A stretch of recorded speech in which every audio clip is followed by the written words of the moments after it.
Greetings, sweet super friends, and welcome to the Sacred News and Weather. It is Friday, August 22nd, and my family and I survived our first week of school and a week of soccer camp on top of it after coming back from Hawaii very late on Monday night. And I'm feeling very, I don't know, I'm feeling great, actually. I'm feeling like we're moving in all of the right directions.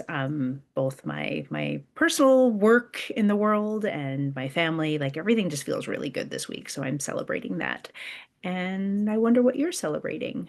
Let me know what little celebrations, big celebrations, what are you celebrating today? I would love to get the comments going below if you feel so inclined. So if you want to tell me what you're celebrating, I would love to know what you're celebrating. Either here, come find me in Facebook land, come find me on Insta land. I'm not on anything else. Maybe someday my OBM really wants me to be on all of the places and spaces, but I'm just not there yet. I'll get there. I am coming in with a message today from a meditation that I had this morning, and I'm going to jump right in here, I think. I will say this. I know you've been here before, or many of you have been before. If you're not, this is your first time, welcome. These are channeled messages that come through in meditation. I firmly believe that we are co-creating something here together so that when I get into meditation, I am not just giving you what I think you need. I am feeling into the energy of the collective here. I'm feeling into the energy of all of you who are listening and tuning in. And I'm trying to give you the message that comes through for you. So we're co-creating here. And each time you watch something, each time you tune into one of the videos below, or like, or share, or subscribe, anytime you're putting any energy or attention into the work that I'm doing here, you increase the likelihood that I am tuning into your personal energy. And while these are collective messages, they are messages that are attuned to you. So the more you tune in, the more you'll find yourself here. If you do not, however, find yourself in this particular message, that is okay. Please don't try and make what I have to say today fit you. If you are recognizing yourself, awesome. If you're not, go ahead and turn me off. You can find a different message down below that is for you, or you can wait until the next one comes. The next one will be here on Monday. I have a hair in my mouth. There it is, the curls. The curls are a little brisante today. I don't know what's going on. It's hot outside, but it's not humid, and maybe I need a little more humidity. In Hawaii, my hair was super frizz. I think it's like the mineral content of the water and the humidity. But anyway, you don't care about that. I'm telling you anyway. Sorry. Thanks. Hey. Okay, let's get to it. So I'm going to close my eyes and I'm just going to take a deep breath in. I invite you to do the same with me.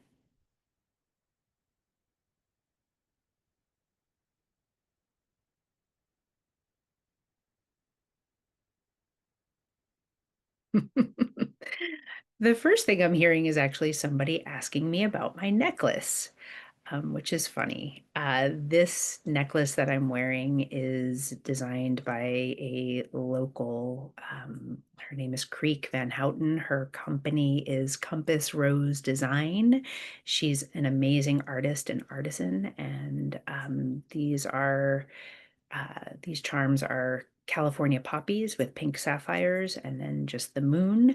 But Compass Rose Design, you will find her. That's really funny. I don't know who that was for, but hey, happy to oblige. Okay, for real now, the message coming in. Sorry, I'm getting all these jewelry questions. Somebody else is now asking me about my ring. This is Moonstone. I bought it while I was in Hawaii. I don't know the name of the artist, but it's Moonstone, and yes, it's new. All right, I'm going to leave that and I'm going to come in for real with the message that I received for us. Now, the first image that I saw in meditation for us was, and the camera came in really, like my internal camera came in really small. And what I saw were hands weaving. So I saw hands and I saw these stitches. I saw these teeny tiny little stitches of weaving and weaving and weaving. And as I pulled the camera back, what I was shown, what I was seeing was a tapestry forming. And it was as if the tapestry had been woven. There was much already existing, but there was just very precise work happening here. Now, I'm not a weaver by any stretch of the imagination. I am a knitter, uh, and what I saw, like for a moment, I thought, like, oh, is this like needlepoint? Like, what is this? But no, it's actual like weaving. There was pulling of thread through a canvas, pulling of thread through a loop, and a tapestry was already in existence. And then in the next beat, I saw those hands pulling out the work that was woven, which brought me instantly to the story of Penelope and Odysseus from the Odyssey. And Greek mythology has come up here before, but in that story, in that particular story, Odysseus is Penelope's husband. He goes off to war, and of course, he's gone forever and ever and ever. And she's waiting and waiting and waiting for him. She is told that she needs to remarry, that he's not coming back. She needs to remarry. And her father passes away. Her father, I believe, is Laertes. Laertes passes away, and what she is weaving is a funeral shroud for him. And she tells, I don't know if she told her father, if she told the men, her suitors, that she would choose a husband when she was done weaving the tapestry. And so each day she would spend the day weaving, and each night she would unravel the day's work so that she could keep her suitors at bay. So we're going to start there with that imagery, with the weaving, with the hands. And what came through first was, I mean, for some of you, like very practically, you could be waiting on your love. You could be waiting and waiting and weaving and waiting and pulling out the thread and waiting some more because you know that your person is on her way, his way, their way toward you. You may already know this person. You may not. You may just be putting that energy out into the collective, putting that energy out into the universe, and you're weaving and waiting and weaving and waiting. And maybe there's someone who is impatient. Maybe your family is impatient for you to get married. Maybe your family is impatient for you to choose a partner. Maybe you're feeling a little bit impatient about the process, but you are weaving and weaving and weaving, and nope, that's not it. So I'm going to pull it out. Now that feels very specific for someone in this collective. It may be one person, it may be a few of you, but that idea of waiting for your person to finally come home, that theme is definitely present. But what I felt more on the greater scheme of things and the larger community here, it felt a little bit like, in some ways, self-sabotage. So the idea that you are working and working and working towards something and then undoing and undoing and undoing something every night feels really present here as well. It feels a little bit like fear in the collective system of, and that negative what ifing, like what if I'm putting all of this work in and it doesn't amount to anything? And it's like you're putting the work in and you're like, look, I'm doing the work, I'm doing the work, I'm weaving and I'm weaving and I'm weaving and I'm creating the pattern, I'm creating this new tapestry. And then you have that moment of doubt, like, oh, what if it isn't going to work? And in that moment of doubt, it's like you accidentally, like if you've ever had a thread dangling off of a shirt and you pull it and you accidentally like unravel the hem of something, like it feels a little bit like that. Like your system catches the fear, that what if negative fear, and just unravels all of the hard work that you just did. So if this message is for you, if this part of this message is for you, we're being invited to really let go of that worry, to let go of that fear, and to trust the universe, to trust spirit, to trust your highest self, whatever your language is, to trust the process, to trust that each stitch is the right stitch, and to really work hard at surrendering, at staying out of that fear. Because what happens when we're trying to grow something? What happens when we're trying to create something? What happens when we're trying to build something is like we're doing the thing and we're doing the thing and we're weaving and we're working and we're like, look, I'm doing the thing. And then we have that moment of fear. And that moment of fear, we can recover from it. We don't have to let that moment of fear come forward and unravel everything. Sorry, I just heard something about that very thing. I'm going to give it a minute. Okay. So we don't have to let that fear. What I heard was, by the way, was law of the track of attraction. And like this is kind of a problem with the overall, or what I see as a problem with the idea of the law of attraction is that we forget about how potent our fear is. And so that fear comes in and we allow that fear to take over and unravel everything. And what we're being invited to do is notice the fear. Notice, oh, there's that negative what if again. There's that like what if this doesn't work out? But I'm not going to stay with it. I'm going to say, "Oh, I know you fear. I know you doubt. I know this pattern. I know this part of this process. I see you coming in. I acknowledge your existence and I'm going to let you go and I'm going to go back to the weaving. I'm going to go back to the weaving. I'm going to go back to the weaving and I'm going to keep putting each step in, each stitch in, letting that tapestry be woven and woven and woven into its completion. Now, there are more layers here because something that I'm seeing now is, and it's like for some of you, you're trying to birth a business or a creative project, whether it's a work of art or a book what I'm seeing is actually a book. Like some of you are actually writing a book or writing a story and trying to birth something out into the world. And a different way that I'm seeing this unraveling is you're like, yes, I'm going to write a book. This is what I'm doing. Oh, there's a cat in my lap. I'm going to do this. And you're putting the effort in, but then there's this pause, and that fear comes in, and you're like, oh, what I actually am going to do is read a book about how to write a book. Or I'm going to take this workshop on how to do this better than I already know how. So you're pausing the work. You're stopping that one foot in front of the other. You're stopping that momentum. You're pausing and you're distracting yourself with this false belief that you need to learn more or know more or heal more. I just heard heal more before you can do the thing. This is something as well. There's this element of like postponing and putting off your soul's work, this piece of you that wants to be birthed, this business that wants to be birthed, this life that wants to be birthed. You're postponing because you're like, oh no, I'm not ready. I have to learn more. I have to heal more. I have to do more over here before I can do the thing over here. And I'm calling bullshit on that now. I'm calling bullshit on it for all of us.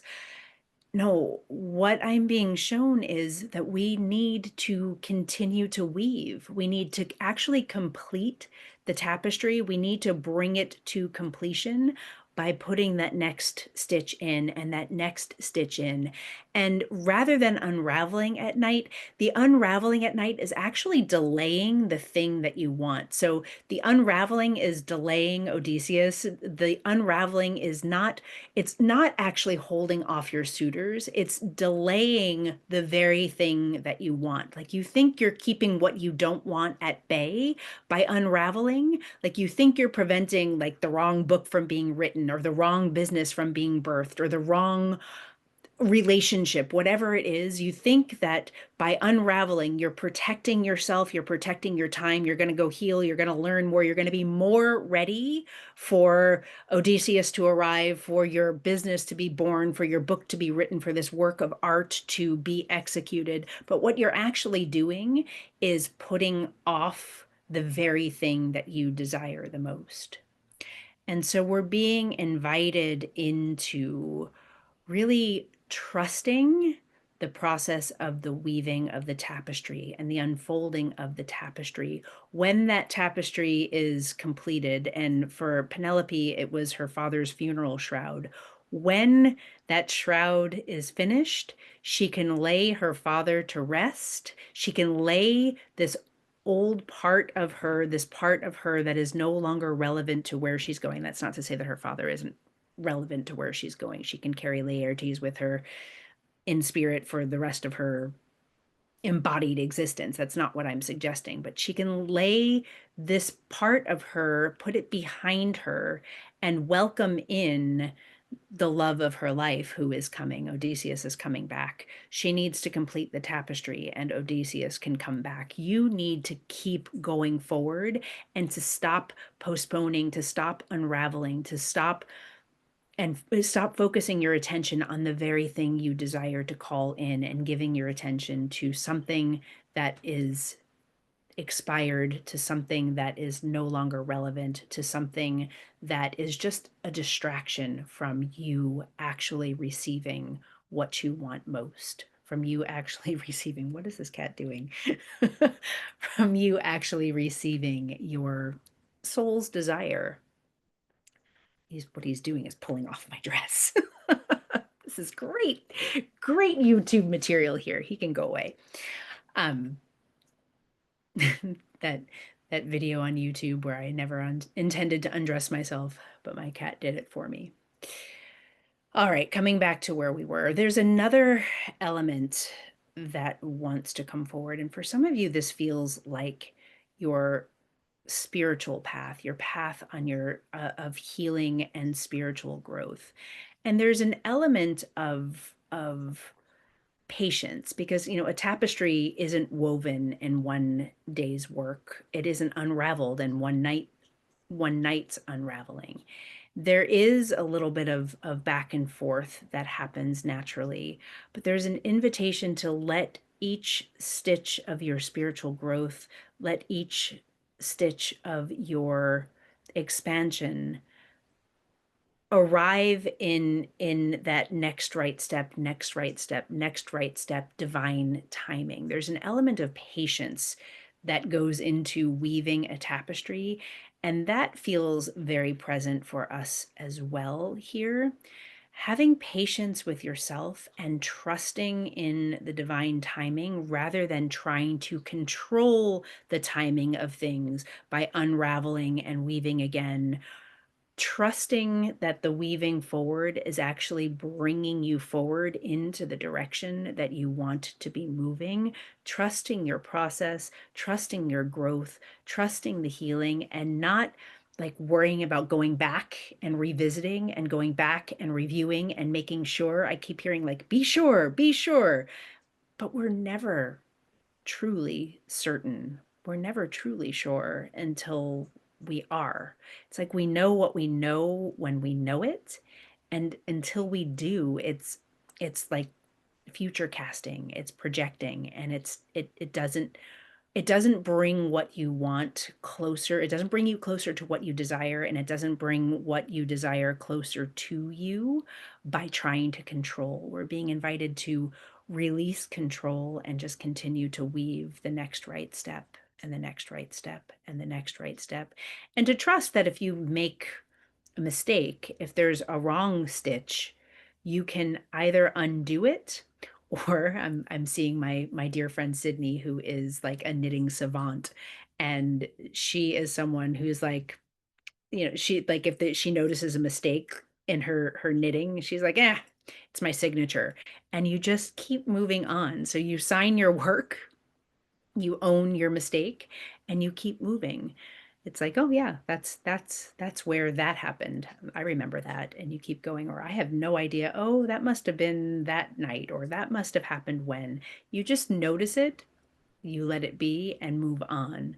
And if you're like another knitting friend of mine, who does not enjoy any imperfections in her work, you might either rip all the way back and start over, or you might go down and correct. So there are different ways you can handle your missteps, but what we don't want to have happen, there's the cat again.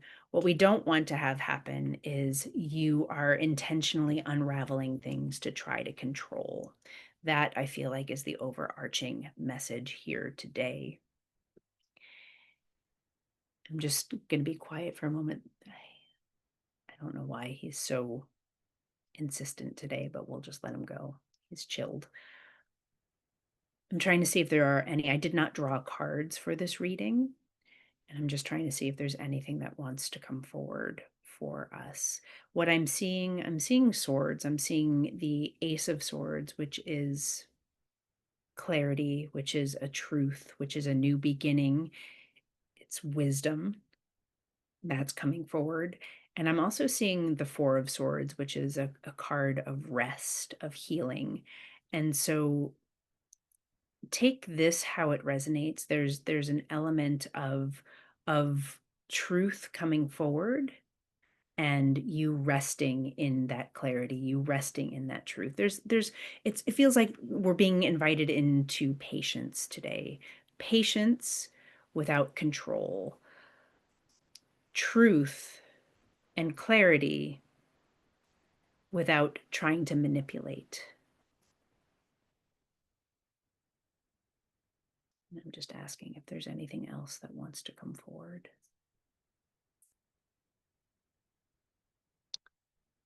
I don't think there is. I believe we're complete. I think this might have been a shorter message for me, which has been a goal. So maybe I achieved my goal here today. Thank you so much for listening.